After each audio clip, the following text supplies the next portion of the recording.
Hello, ladies and gentlemen. Good to see you again. This is Blue Maxima, and we're doing an old style video this time. It's Earth Defense Force 6. I was on Twitter, and I got a direct message from the press account for the game, and they said, hey, we'd love to send you a copy of the press kit. I haven't received that, by the way, international shipping, you know how it goes. And they said, we'd also like to give you some Steam keys to give away to your viewers. And I said, well, if you send me a few keys, and one for myself personally, I'd be happy to do an old style video on it, even though I haven't done one in a bit of a while. And they said, sure. They sent me a handful, and I've got not only one for myself here, but a couple to give out to some viewers. With that said, we're not doing that right away, so we're just gonna hop into some Earth Defense Force. Man, this one took a while to come out. Good lord, it's been out in Japan for over a year at this point. Now, I'm going to hit Shift Tab right here. 2 minutes this session, but the big one you want to see is total play time, 28.8 hours. I have been playing this for quite a while. Not quite at the end yet, because the campaign on this one is so much longer that it's actually kind of ridiculous. But still, I have played enough of this to tell you what I think about it, because for those of you who are finding this on the YouTube search just completely randomly, I'm a huge fan of this series. I own something like 5 copies of Earth Defense Force 2, and I've played Earth Defense Force 2, 3, 4, 5, and now 6. Not to mention World Brothers 1, World Brothers 2. Didn't like either of them, and Iron Rain, which was actually alright, and of course Insect Armageddon. I've played almost every game this series has, including Wing Diver the Shooter, and that weird idle game that they put out in Japan only, and it only lasted like a couple of years. I swear this actually existed for a while. Should have taken a video of that while I had the chance, because my phone was capable of recording video at the time. But anyway, sorry, I'm getting off track. I haven't done this in a while, so I'm going to be off track a little bit. But let's just hop into it. Now, the one thing I will say is that I have not touched the online. I do not play Earth Defense Force games online massively. Like, sure, I'll pop in every now and again just to, you know, give it a go with 4 people, but I usually just play these games entirely solo. I almost 100% completed Earth Defense Force 3 entirely by myself. So, that's a thing that's worth noting. So, let's just pop it. Oh yeah, of course, the elephant in the room that I probably should talk about before I hop in. The reason why, not the reason why I haven't touched the multiplayer mode, but this is the reason why. So, as it turns out, they're requiring you to sign into an Epic Games account, and as you can see, I've already signed in just because I've already linked my Epic Games account to my Steam account. I've never actually bought anything directly on that store, because, frankly, I hate the way that they handle their storefront. And, of course, like, if people want to be mad about this, they're more than welcome to be, because it's genuinely annoying to have to sign into another account. If you don't agree with the way that Epic has been handling that side of things, that's entirely your prerogative. And, frankly, I'm one of those people. So, not having that requirement be pointed out right up until after the game launched is honestly just kind of bonkers, and the fact that they're fixing it, or at least they're going to go to that mode where you just have to sign into like a stub account to play with friends on Steam and stuff like that, probably should have been what they did before launch. And the fact that the only warning about this was just like one Epic Games website store post. There wasn't even anything on the bloody, on the Steam news page for this itself, was just kind of ridiculous, if I'm being honest. So the fact that that's a thing, yeah, it's all kind of BS, and they should fix that as soon as humanly possible. With that said, we're just going to play the multiplayer mode for a bit. Not the multiplayer mode. Of course I say that right after I spend 2 minutes going on about the multiplayer mode. We're going to play single player for a bit. And I'm just going to have to get into this right now, because it's almost impossible to play this game in any way, shape, or form without getting into the main plot with this game. This game's got time travel in it. The main plot of this game is about time travel, because people might have been very confused if they've played Earth Defense Force 5 before, and they've looked at this screen and they've been like, aren't you just playing Earth Defense Force 5? And technically you are, and technically you aren't. So I'll go over that before we go into anything else, because I kind of have to do this because it's the main benefit of the game, the way the game's story works. And on top of that, they put a lot of effort into not revealing this during the marketing for the Western edition, even though it had already been leaked in the Japanese version for about a year. So, yes.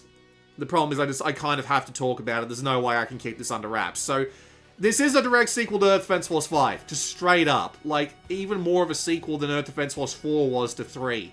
So, you start out in, like, the wrecked timeline, and things just slowly get worse, and then you're thrown back into the Earth Defense Force 5 timeline. You progress through that timeline, and things get worse and worse and worse, and eventually just you lose. And then on top of that, you get thrown right back into...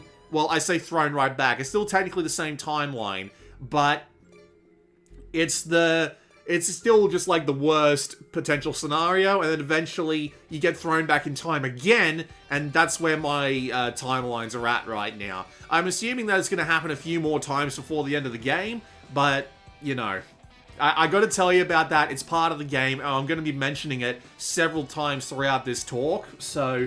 Welcome to my TED Talk, everybody. I'm going to be mentioning it multiple times throughout this video, alright? So I have to point that out. And of course, if you've played Earth Defense Force 5, a lot of this is going to look really familiar. There's not that much difference out here. Most of the changes between Earth Defense Force 5 and 6 are in the gameplay. So we'll just have a quick look at everything else before we go in. I like the idea that you can screw around with a few things like the voice on speaker and all that. I do believe a lot of this was in Earth Defense Force 5. There is some new stuff, though, which is neat, like a damage value that display. So whenever you hit an enemy with a gun, you get a damage number. I do like this. Now, normally I'm not that big of a fan of using damage numbers in games, especially since it can kind of highlight how bad the damage scaling can be in the harder difficulties. But this is also a game where 12 antibodies can get in the way of your weaponry, and so it can help you determine what an effective weapon might be for the situation. So, for example, if you're doing an underground tunnel mission where everything is just, like, you know, swarming into, like, a tiny bottleneck and you're trying to shoot it all, but your bullets aren't getting past a handful of bug bodies, you might be like, oh, it might be worth taking something else. So you'll try a flamethrower, which has penetration, or you'll try a sniper rifle, which has penetration. And that'll work, right? You've also got different audio languages. I do not remember this being in the PC version of 5. Like, you've got Korean, Chinese, and Japanese, and that's kind of sick. Honestly, that's just sick. I appreciate having access to that, especially since they've got in-mission subtitles for the important dialogue now. Thank God, I love this feature.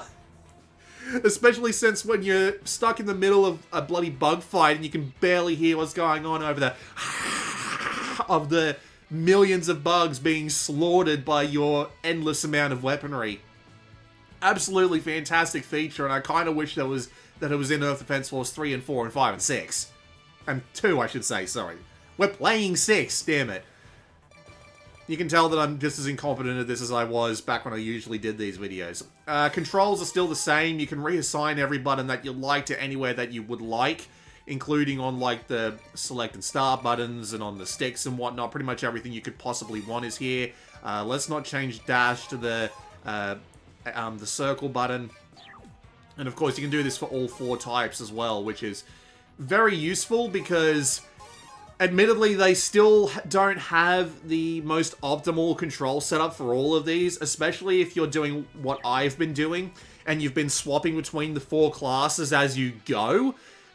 When you do that, like the buttons for changing weapons and using backpack weapons and vehicle deployments and all that, they change across all of the classes. They don't have like a consistent control scheme across all of them, so it ends up being a bit of a bastard, I will admit, and thankfully you can go and change that, but, you know, it's worth noting for those people who have a really hard time, like, adjusting to different control schemes like they do adjusting to different controllers. By the way, if you're wondering, I'm playing this on a DualShock. DualSense, actually, I should say. So, if you're wondering why the turn speed is so slow when I pop into a mission, that's why. You do have system settings, but there's not much here.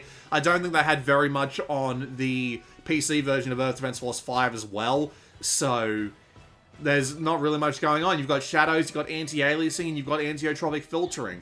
One thing I will mention before we get into it, though, is that there is the ability to play this on Steam Deck.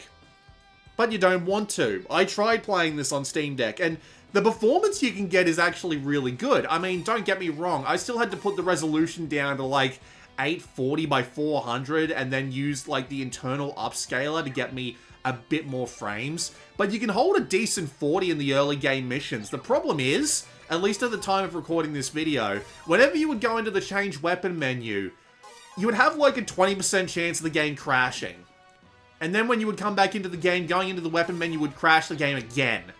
And you'd have to go into a mission, play that mission, and then exit the mission in order to be able to change your weapons again. But then that would change, like, what weapon menu you could go into without the game crashing. It was really freaking weird. And on top of that, during the missions themselves, for some reason, like, firing certain weapons would crash the game as well.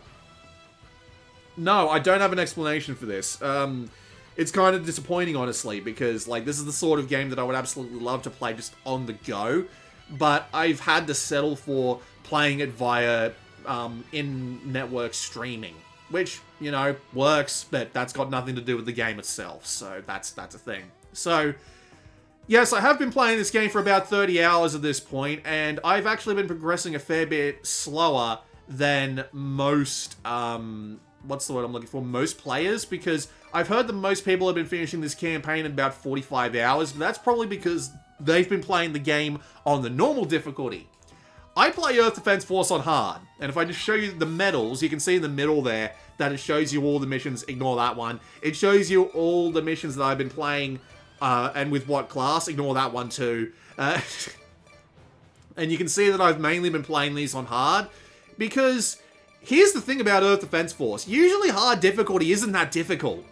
I know that's a weird thing to say, right? But hard difficulty, usually once you've played a couple of missions and unlocked a couple of weaponry, you don't have a problem with it. But hard, off the bat, in Earth Defense Force 6, is actually really challenging.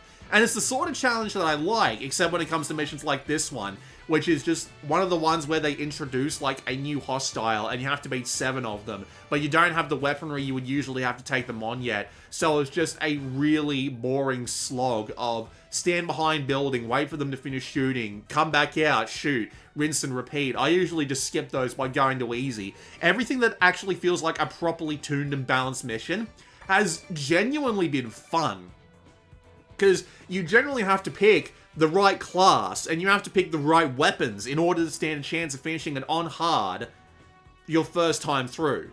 And it's just been like a really enjoyable experience, even though it's been taking me way longer than it would normally would. Again, look, this game, from what I've seen on the internet, I'm not going to claim to know this for sure, has 145 missions. So at 29 hours in, approaching 30, I am about halfway through the campaign. So, this game's got legs.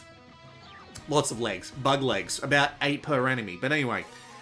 So for those of you who've not played Earth Defense Force before, why the hell are you still watching this video? But for those of you who haven't played it before and are watching because, you know, you like me, this is a game about basically leveling up your dudes. Throughout the game, oh yeah, a little bit of pop in there. I'm playing this game on an SSD, by the way. It's a bit weird how much pop in there is.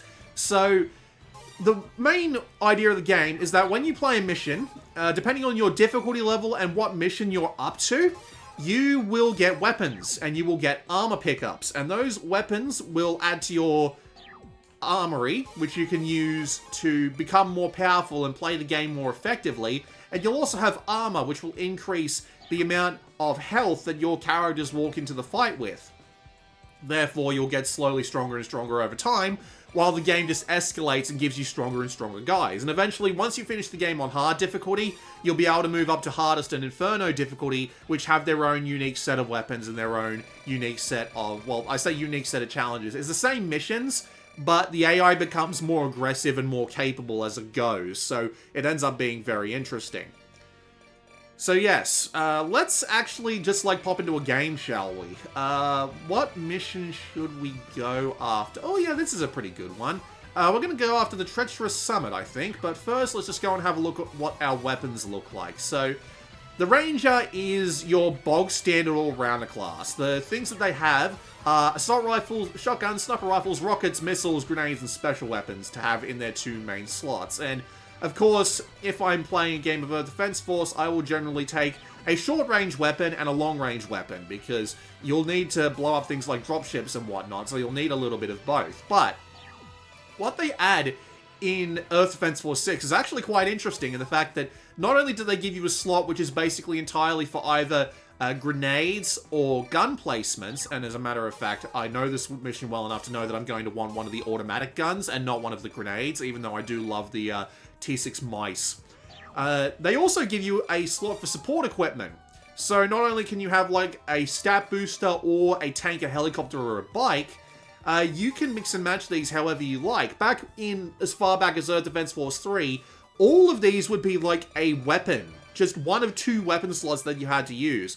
So the Ranger really starts to feel like the all-rounder class that they want to be. And that's great. I absolutely love the fact that they're a bit more flexible now, and the fact that you can take along like turrets, vehicles, and a couple of extra weapons on top of that. They are really pushing to make the Ranger a lot more fun to play in Earth Defense Force 6. So with that said, let's just give you an example of how funny he is to play in Earth Defense Force 6. Yes! Flying bug corpses! Also, shotgun. Not as effective as I'd like it to be. Shotguns do lose a lot of damage over range, so if you're getting close enough, one shot's usually enough to turn them all into a pile of blood and guts. So yeah, welcome to Earth Defense Force 6. It's a lot like Earth Defense Force 5, if I'm being perfectly honest with you. There's very little to say about it that hasn't been said about a previous Earth Defense Force game. With that said, though, let's work under the assumption that some of you who have somehow been watching me for ages but have not watched like my half-dozen videos on Earth Defense Force games haven't played this series before. So, this is Earth Defense Force. You're a guy, or if you're playing online, you're one of like 4 guys, or a lady if you're playing a Pale Wing class. Yes, I don't call them Wing Divers, I call them Pale Wings, because I'm so used to the old translation from Earth Defense Force 2 and 3. But yes, you go around shooting an absolute ton of bugs. There are a lot of different types of bugs, and there are a lot of different types of things you need to kill those bugs with. Whether it be rocket launchers, or guns, or energy weapons, or God knows what else, right? And you need to basically kill all of them. There are very few missions in this game which don't end with kill everything in sight. Even in the missions where they say, hey, this is absolute suicide, don't try this, you will get killed, but you have to do it anyway. Which is kind of funny in and of itself, but you know, if you've been playing this series for long enough, and I'm actually going to have to get into that, if you've been playing this series for long enough, you expect it at this point, right? But as a result, the idea is, just go and kill an absolute ton of bugs.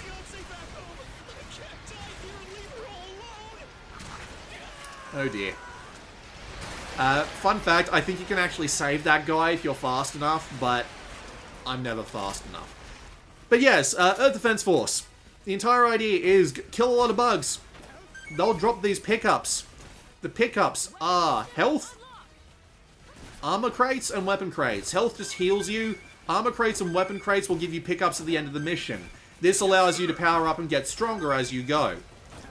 And that's the entire thing. The entirety of Earth Defense Force is about the spectacle. And it's a damn fine spectacle. This isn't the most insane mission. I like to start nice and gently with this game. But nice and gently doesn't mean we can't call a tank out.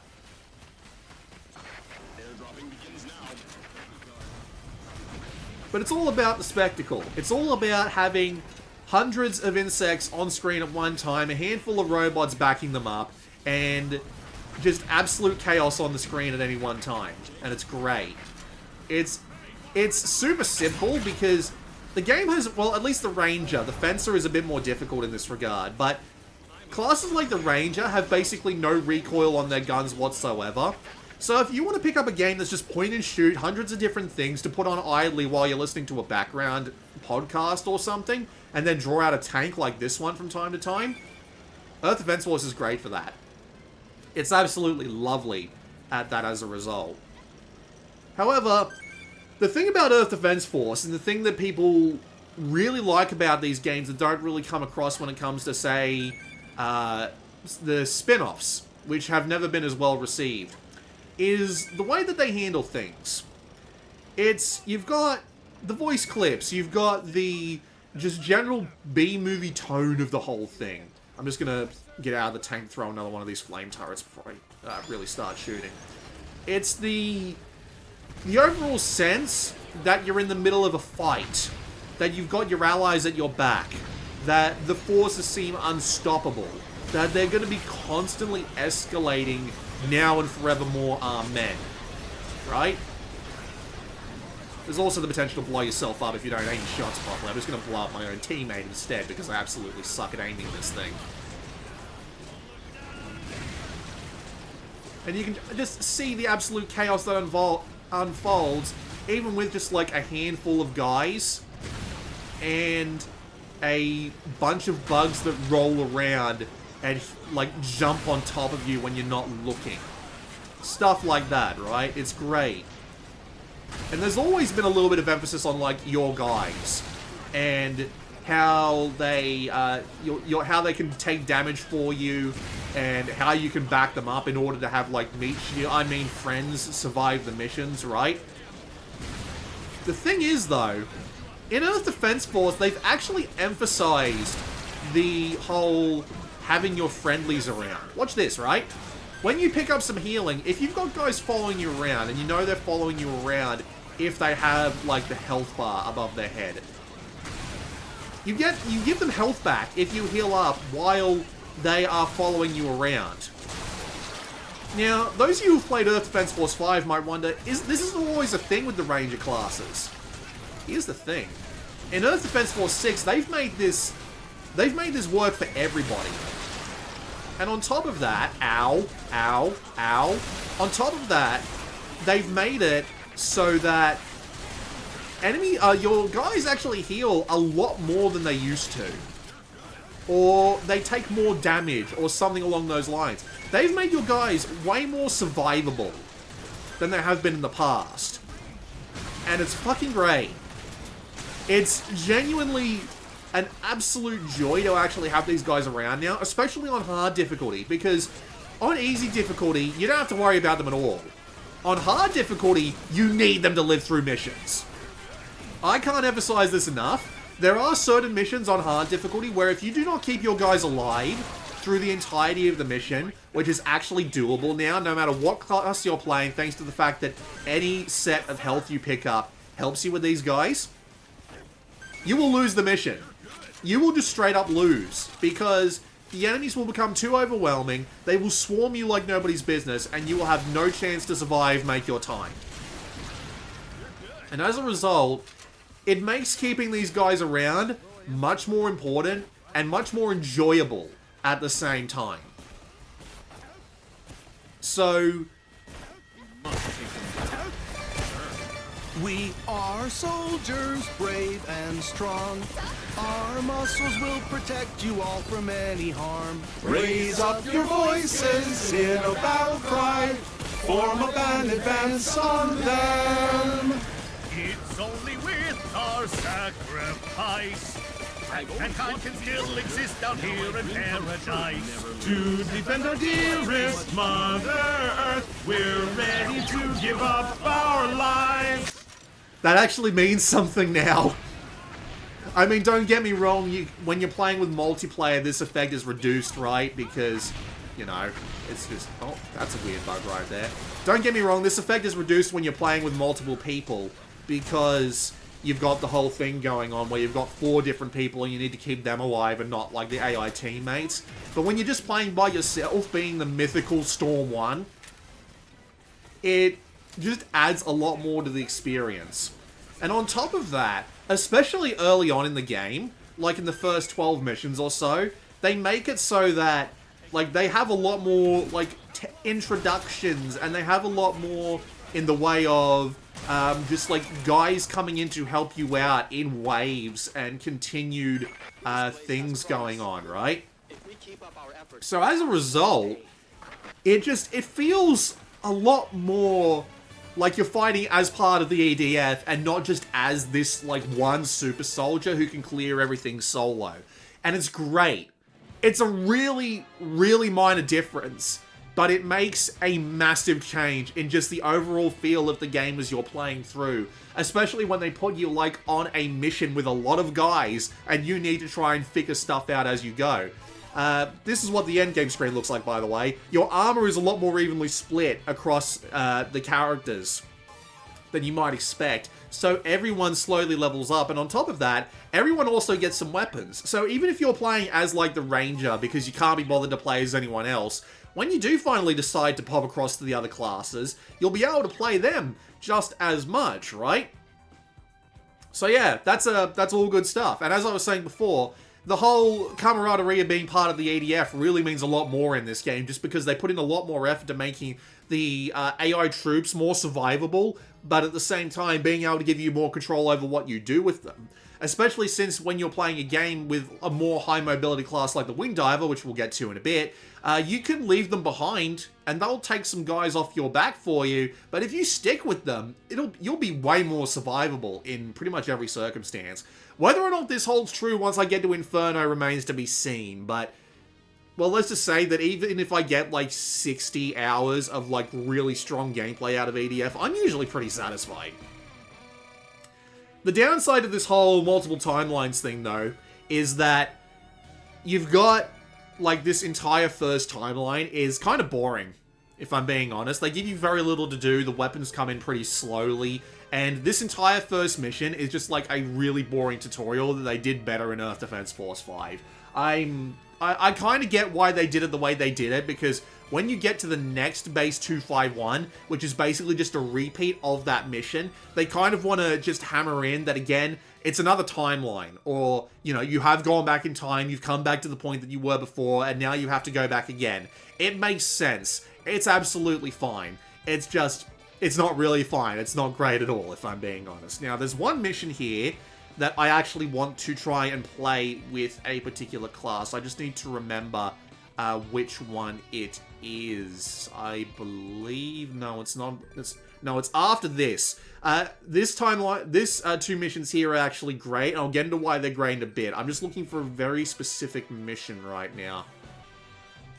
Okay, I'm back. I found which mission it was. But just to summarize, I really do like the minor changes they've made to the Ranger in this game. The fact that he's now got, like, the backpack and the support equipment, so, excuse me, so he can pull down his own vehicles, he can make it so that he's got, he's got just, like, a bunch of different things he can do while still maintaining the flavor of his class, is great. So let's move on to the Air Raider.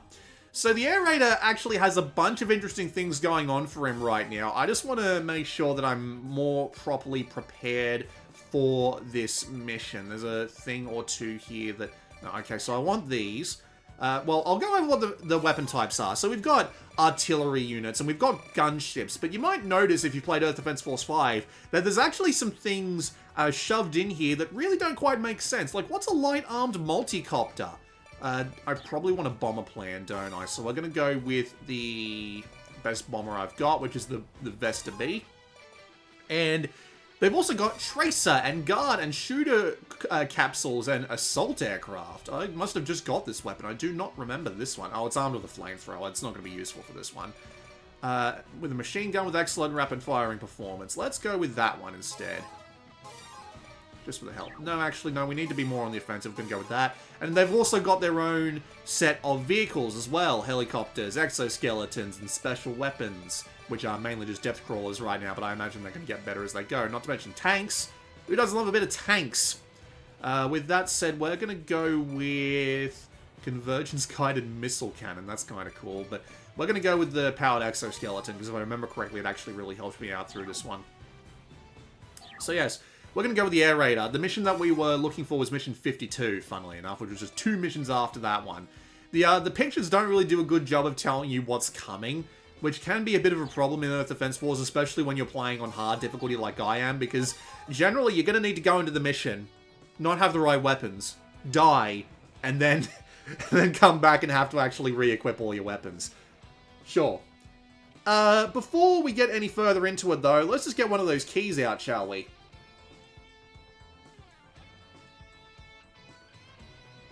Okay, done. So enjoy that key, and for now, let's just pop into Demon's Descent. This is going to be another example of them just adding a bit more of that camaraderie going on, because this is absolutely a mission where if you do not keep your guys alive, you will freaking die. Aliens are descending from the enemy ships. This is also the opportunity for me to introduce, the Air Raider for one thing. So the new thing about the Air Raider is that on top of the things that he usually does, which is having like gigantic bombing runs and cruise missiles and things like that, he's also got drones now. We'll get into what the drones do in a bit, because we do not want to let these things get close if we can avoid it. So I'm just going to call in a bombing run, and we're going to use some cruise missiles. The tanks will form a wall. Just to give you an idea of what this guy's usually capable of. Although I do not want that, So there's the bombing run. So these are the Kruul. K-R-U-U-L. And I got to admit, I really like these new enemies. These are like the... Well, there's a couple of new enemy types in Earth Defense Force 6, but this is a new type of enemy, and one that I really like. You'll notice that they've got shields around them. And those shields can protect them from a whole bunch of bullshit. So you get the ability to have these, like, really cool missions here, which have, like, just a bunch of them charging you, and they have the ability to protect themselves. So, while your friendlies go to the effort of, like, overloading their shields, you can throw, like, extra weapons underneath them to get around their shield. The first mission that ever introduces these guys, well, actually, to be fair, it's the second one. The first one just puts you into straight fights. But then the second one gives you, like, the sort of semi-stealth missions that they tend to give you in these games, where you've got to wander around slowly taking them out one or two at a time. Otherwise, they will just absolutely destroy you. And I really like the sort of combat that they go for with these guys, and they introduce a bunch of different variants of them later. So you'll have, like, ones that have, like, artillery, and you'll have ones that have long-range rail guns. But they're still defeatable. You can still take them out as much as you damn well like. You're still able to beat them. They're not invincible. But they're a damn fun fight. They are really enjoyable to try and take out. And there's a lot that can be... there's a lot you can do with them. They're great. They're really enjoyable to fight. So yeah, Air Raider. He's got his usual tricks. He's got long-range weapons like you saw with the Heavy Bomber Vesta at the outset, right? But you've also got drones. And drones are kind of like limpet guns, where when you fire them out, they will attach to an enemy, and then instead of pressing a button, the drones themselves will fly out, right? And the drones will basically hover around them and do damage. I need to call this bomber out. And yeah, as you can see, they've also improved their bombing capabilities drastically. They've given them that long-range camera. And Jesus Christ, it's so much better to play with them now with those long-range cameras. But the drones are the main thing, because the drones are kind of awesome. The downside of them is that they take a while to attach to their target. If you miss, you have to wait a bit for them to come back. They're not as straightforward as your usual... What's the word I'm looking for? They're not as straightforward as, like, your usual guns, right? But it means that they reload real quick. They come back fast. You get a fair few of them, and there's a lot of different types of them. You get long-range sniper ones that can hold off an enemy while you deal with the close-up crew. You get shotguns, you get flamethrowers. You also get, like, little bombing runs that aren't as good as their major bombing runs, but they give you an absolute ton to work with. They give you a bunch more short-range options, which means they are a lot better in single player. And on top of that, since you can carry 3 weapons as the Air Raider, you can do a little bit more Ranger-style planning around them. You can have, like, the ones that you're always using short range, like the light-armed multicopters. You can have, like, a slowly reloading cruise missile attack. And then you can have one that reloads entirely on kills. And on top of that, you've also got the one that hangs out in your backpack, which can be used when you're in real danger in order to avoid, like, getting your shit kicked in.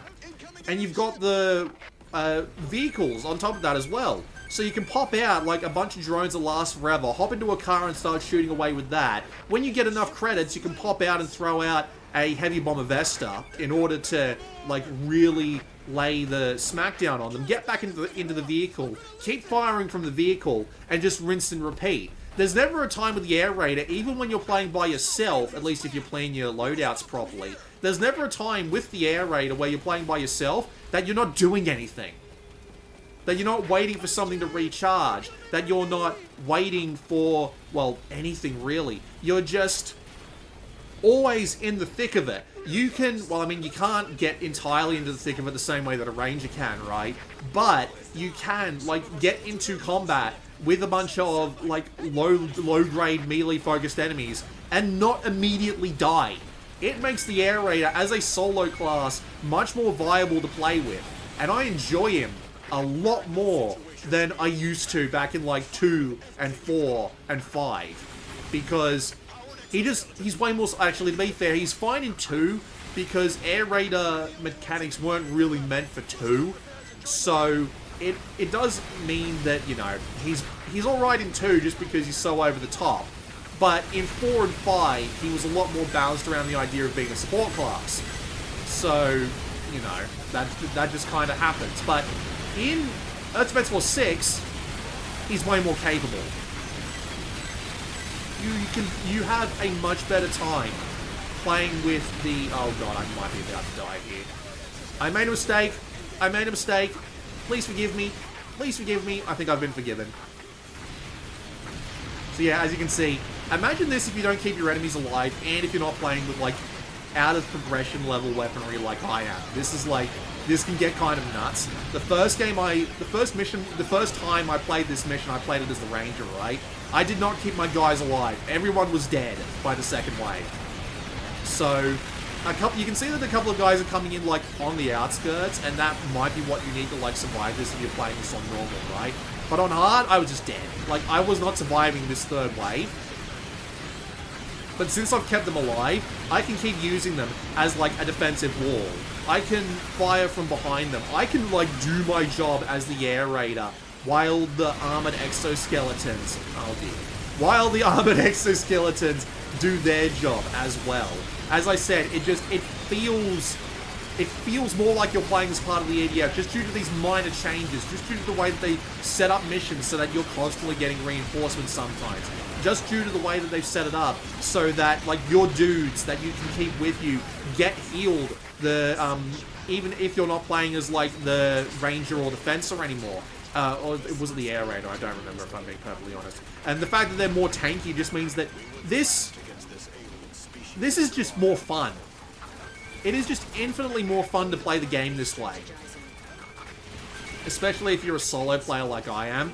Like, this has genuinely made the Air Raider viable in solo by himself using nothing but his own tools. And thank God for that, honestly, right? Thank God that they actually went to the effort of making the Air Raider a more viable single-player tool.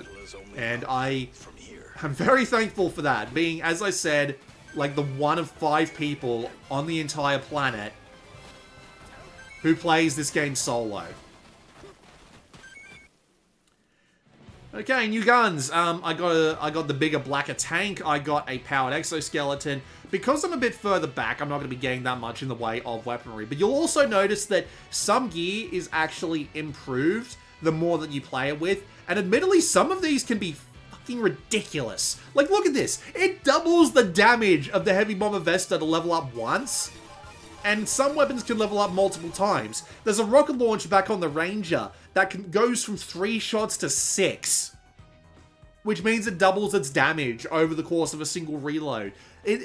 I don't know why, just the weapon upgrades are definitely way more impactful and eventful this time around. So yes, Air Raider. A lot of fun this time around. The drones really add a brand new element to him that I really enjoy. It lets him, excuse me, it lets him really get into the fight. It lets him be a viable solo class on top of, as I said, all of the little changes they've made to the AI guys that follow you around. And as a result, he's just way more playable in solo than he is previously. Let's go to my waifu. So this is the Wing Diver. The Wing Diver is the jetpack class. And admittedly, they haven't changed too much about her, except for one thing. The independently operated equipment. They have made this stuff way more useful. Like, oh my god. Yes, but you've also got plasma cores, which basically just change how effective your jetpack is as you go. But the rest of the weaponry is basically the same as it used to be. She's got, like, the rapiers and the lances for the short-range stuff. She's got the long-range weaponry with lasers and the lightning guns, the chargeable, the chargeable machine guns and long-range lasers, the grenade launchers and the homing stuff. She hasn't changed that much at all. I still prefer to play her the way I usually play her, although, admittedly, they've made the Lancers in Earth Defense Force 6 even worse than they were in Earth Defense Force 5. So that's kind of like my entire shtick just gone, right? And I'm kind of disappointed by that. I know what one we should play. Just give me a minute to find it. It's here somewhere. I can find it because the description is relevant to what actually happens. I do actually love Collision on the Plains, but I think we'll save that for the Fencer. Not that one. Come on, where is it? Not that one. Not that one. Oh, while I'm here, one little thing I'll mention. Listen carefully to the music here, right? This is the first EDF timeline. EDF 5 timeline, I should say.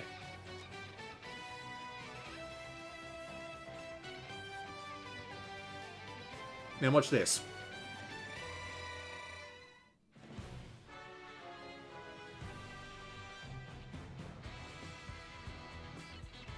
It's slight, but you can notice it. They changed the music in the second timeline in the select mission screen. It's... I don't know why. That's kind of cool that they did that, honestly. Yeah, there it is. Death Race 1. That's the one I was looking for. But yes, it's kind of great. Just, it's such a minor thing. And when you're playing in the, like, first EDF timeline, they changed, like, the mission completion music to be the Earth Defense Force 5 jingle as well, and it's great. Anyway, we're going to play this mission here. Because this will really emphasize the maneuverability of the Wing Diver. So the Wing Diver, jetpack lady, has a boost dodge and has flying, but it's balanced by the fact that she's got an energy gauge over there, and the energy gauge is a... the energy gauge is just, you know, it prevents you from getting too over the top with things. Some weapons require it to reload, some weapons require it to charge. And as a result, your tactics can vary drastically depending on, like, what you're going for, right? So, the idea is that you are a fly girl, but you have, like, half the health that the other classes have. So you need to be very careful with the way that you go about things. You need to be staying on the move. You need to be just using that boost dodge as much as possible to, like, avoid enemy attacks. You can use your jetpack to get high onto buildings and use that for long-range assaults. And as a result, it makes her very maneuverable and very interesting. They say that the Fencer is more of a expert level class, but I disagree. I reckon it's the Wing Diver, because with the Wing Diver, you can take very little damage. You can take very little hits before you actively go down. Sure, you're incredibly powerful, but you're more of a glass cannon. So, you end up being a bit of a... you end up being really flexible, but you also need to be very careful about how you handle yourself. And it's great. Bye, Android. So yeah, these are androids. These are what they call the high-speed androids, but there's a fair few different kinds of androids. These are like the second tier of guy. There's also a bunch of other things that will come out throughout the course of this mission.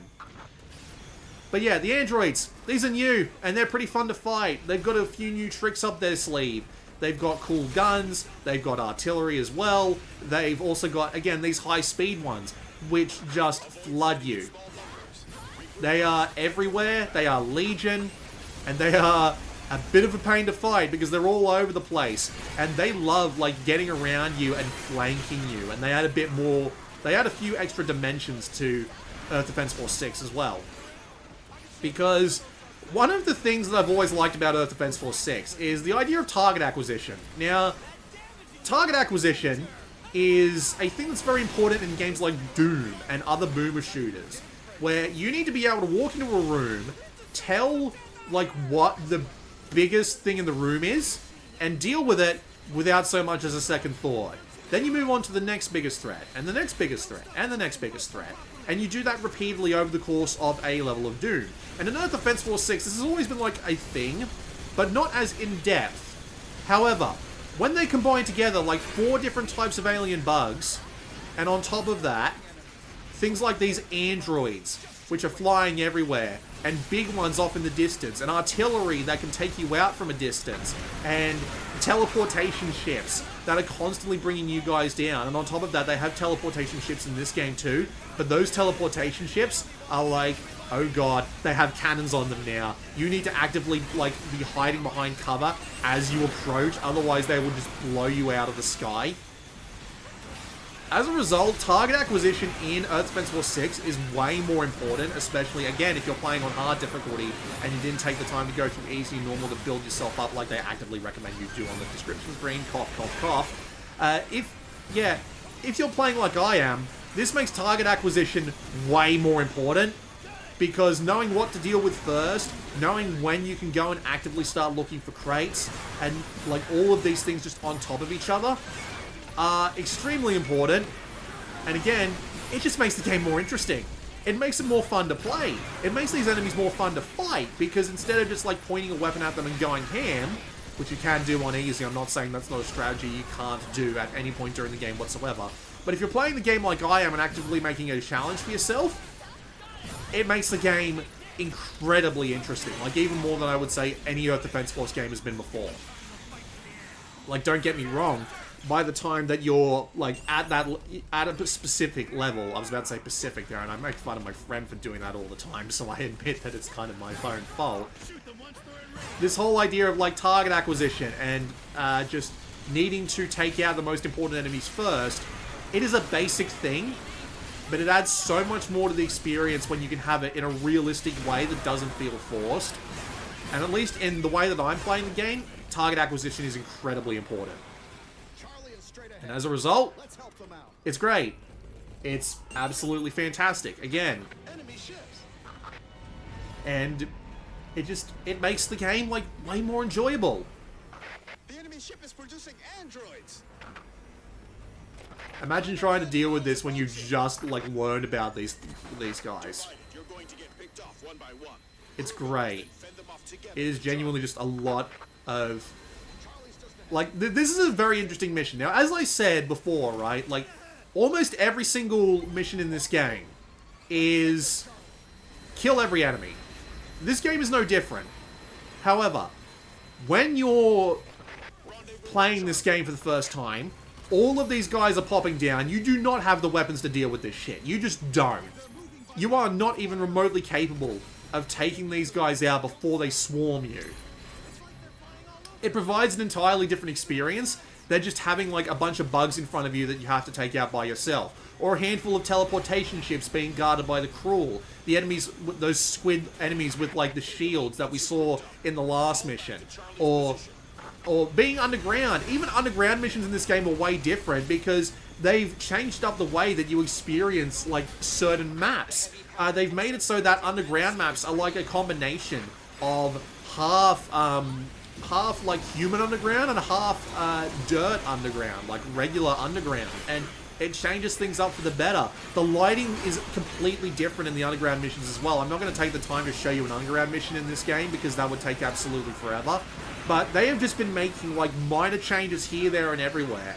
And it's been doing a lot. Case in point, the independently operated weapons that the wing divers now have, they're fantastic. You get like these little beams that can like suppress an area. You get like these big beams like this one that do a lot of damage but require really specific placement. Also, it means that you better be using them on the back step because if you walk into them, you will kill yourself. Not to mention your friends, by the way. It's just every little thing that they've done has improved the experience like significantly. Unfortunately, there are a few things that they do screw up, but we'll get to them in a bit. But the absolute majority of changes that they've made have caused Earth Defense Force 6 to be better than pretty much any game in the series. I will just like come out and say that. This is probably the best game in the series. I still have a soft spot for 2, and 3 was still my favorite, and I love the design of the Hectors to this day. But like these androids, they're cool, but they don't shape up to Hectors. Although to be fair, the more direct comparison would be the Cruels, but the Cruels are still a really cool design, and I do enjoy like going up against them. I'm just gonna leave them to that while I go grab some stuff. Again, something you still have to do in EDF, but you can see that even going out and like collecting all these crates still actually helps your guys. So there's no reason not to at specific points, especially if I remember this mission correctly. And there's still one more way to go after this. But yeah, pretty much every change that they've made, all the big ones and all the small ones, the game is just genuinely better for it. And there's a couple more that I can mention as well. They don't require you to, well, I mean, they do require you to do it if you want all the achievements. But there aren't multiplayer exclusive missions anymore. It's all the progression is under the same roof, which is great. At least that's what I've heard from the guys. Correct me if I'm wrong on that one, but that's what I've heard from the internet, and it sounds great. Yep, there is one more wave. Yep. This is the funniest bit, I believe. If I remember correctly, this is where the fun guys come down. Androids coming in hot. Enemies incoming. Don't leave your powered exoskeleton. We need to hold the line and keep them away. Sorry, fellas. Sorry, fellas. Yep, here they come, and they are big, and they are mean, and they are angry. But yes, all the other minor things that they've done, like, as I said, fixing the multiplayer so that you don't have to go through multiplayer and single player separately. Thank God for that. You can see how we're getting overwhelmed here, even though I'm using weapons that are, like, out of game progression. So, imagine this, like, the entire mission. I think we missed out on the fun guys that I'm referring to here, unfortunately, but, you know, might be in the mission with the Fencer.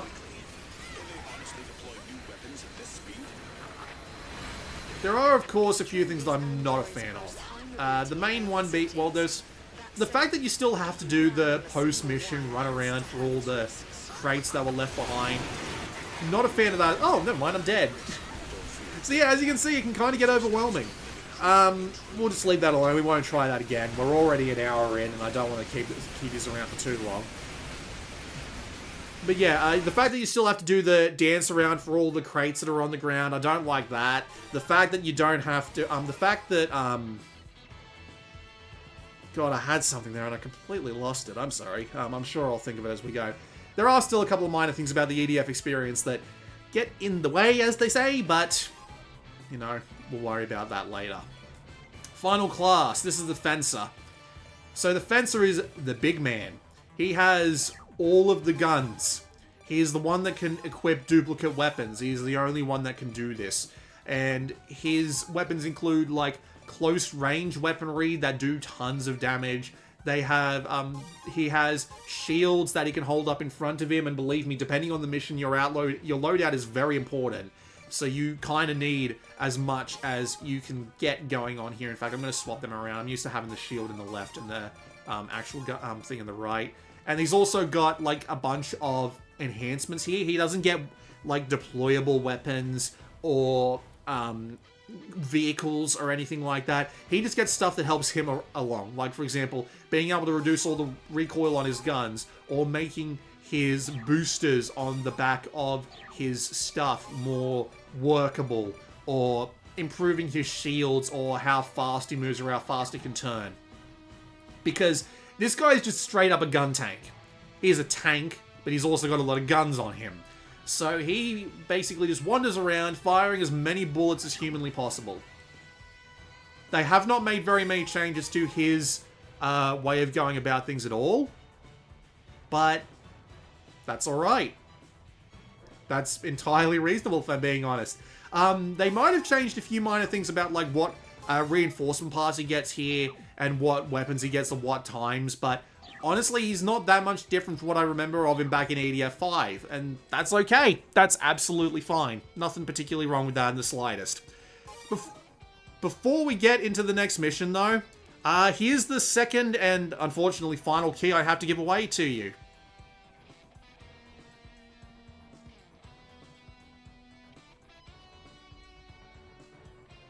I would like to have a third key to give away, but for some reason he told me to, well, he didn't tell me to take one of the keys, but I took one of the keys, and I used the, because the thing was, one of the keys didn't work, said it had already been used. Honestly, I don't even know if these two keys will work, but if they work, and you manage to get them, great, let me know in the comments, please. With that said, shall we just move on to something a little bit more Fencer appropriate, Collision on the Plains.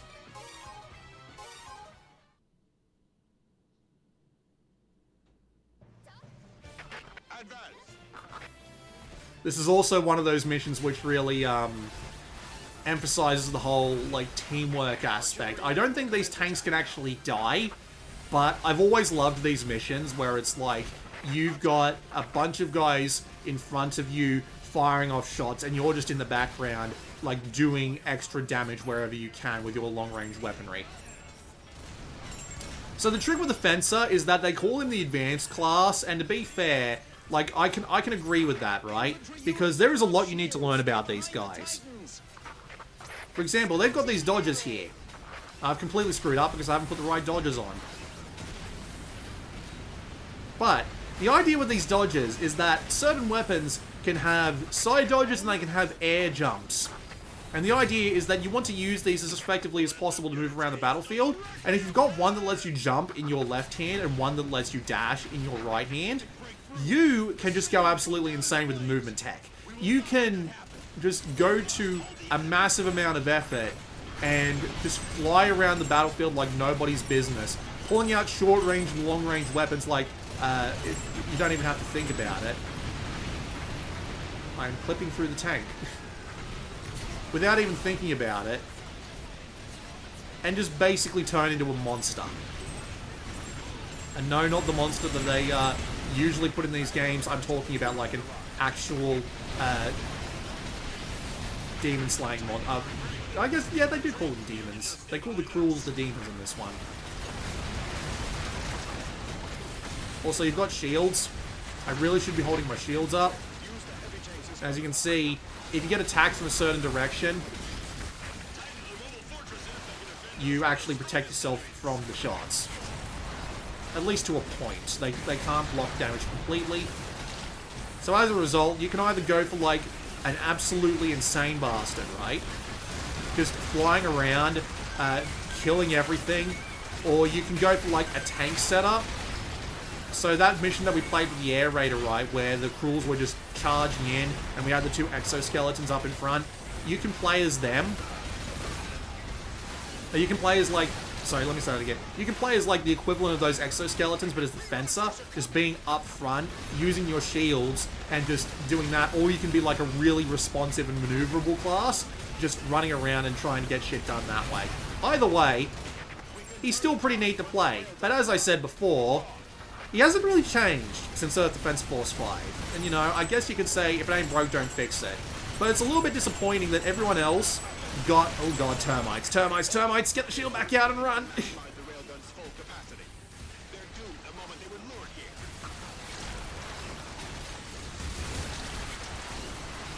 It's just a little bit disappointing to see that, like, every class in Earth Defense Force 6 got, like, a overhaul which made them feel really different to play.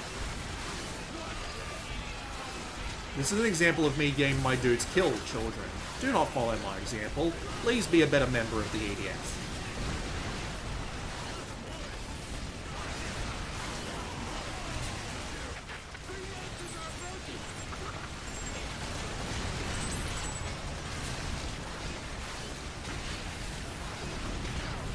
But yes, the fact that the Fencer, as neat as he is, although they've probably done some things to him that I haven't, like, seen yet, but I'm, like, 30 hours in. I feel like if there was anything, like, majorly different about him, I would notice. They might have made him harder. I honestly can't remember too in-depth about Fencer, because Fencer was always my least favorite class. But they haven't made him that different, which I admit to being disappointed by.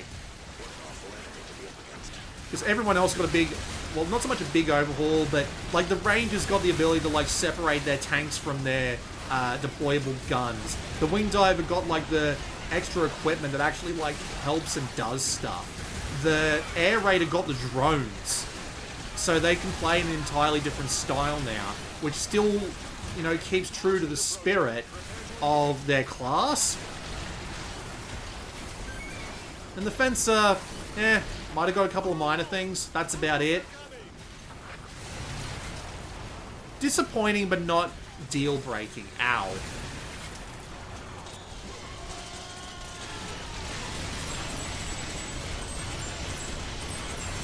Defense has always been my least favorite class. Like, back in EDF 4, I was pretty good with them, but in 5 and 6, I think they made him a fair bit harder.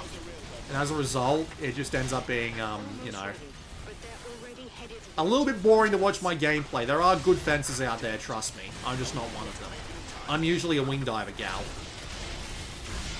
Or a Pale Wing. Just went back on what I said earlier on in the video, didn't I? Lovely. Good job, mate.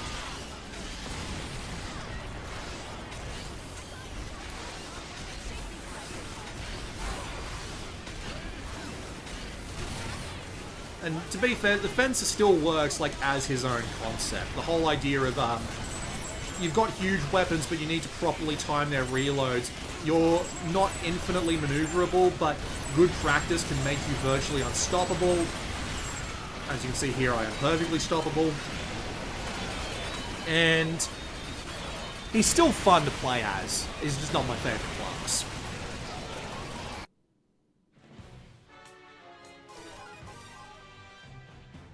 So that's a look at Earth Defense Force 6. It's probably the best the series has ever been. I am really enjoying my time with it.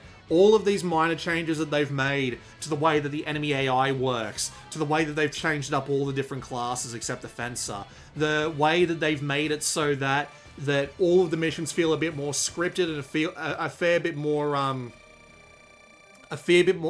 dramatic in the way that you get reinforcements and stuff like that.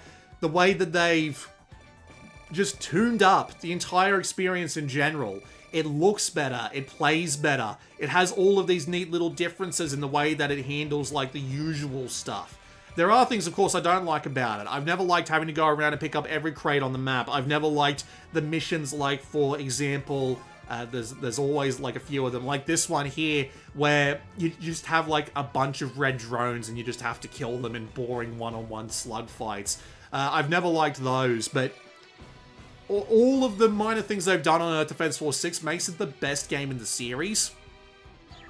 And yet the funny thing is, due to the way that they've laid out the story, due to the way that they've got, like, the first 13 missions basically just being a gigantic reference to Earth Defense Force 5, means that when you get into, like, Mission 14, and you get the old mission selection music, and you get the old UI back, it makes it a bit, It makes it a bit hard to recommend this one, like, off the bat, especially since, like, all the old enemy types here are here, a bunch of new ones are here, and even though they do set up, like, the mission structure like an old EDF game, where they introduce new enemies slowly, even though you'd think if the enemies have time travel, they just throw it all at you at once, and it feels a bit...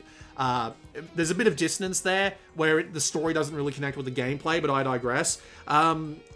I'd probably recommend you play EDF 5 first, then come on to this one so you can appreciate, like, the differences between, but if you did only have to pick one EDF game, it'd probably still be EDF 5, because it's probably going to be way cheaper, and it means you could probably get EDF 6 later if you like it, but look, this is still probably the best in the series, alright? I know I'm just kind of contradicting myself over and over again here, but this is probably the best game in the series. It does a lot to improve the experience. It does a lot to make the game feel more fun. Oh yeah, one other thing I'm going to point out here. Don't bother playing with the Air Raider during the first 13 missions and during some of the post-apocalyptic ones, because they don't tell you this, and I really wish they would. So if I go to the Air Raider ride and come back to the missions and then head back up to the top, you'll notice that some of these turn red, and the game doesn't specify what this is about until you get into the mission and realize that you can't actually use these in the post-apocalypse because they just don't have the resources. It makes sense, but I really wish they'd tell you that. It's bloody annoying. But yes, still, EDF 6, still the best game in the series despite all of my minor problems with it.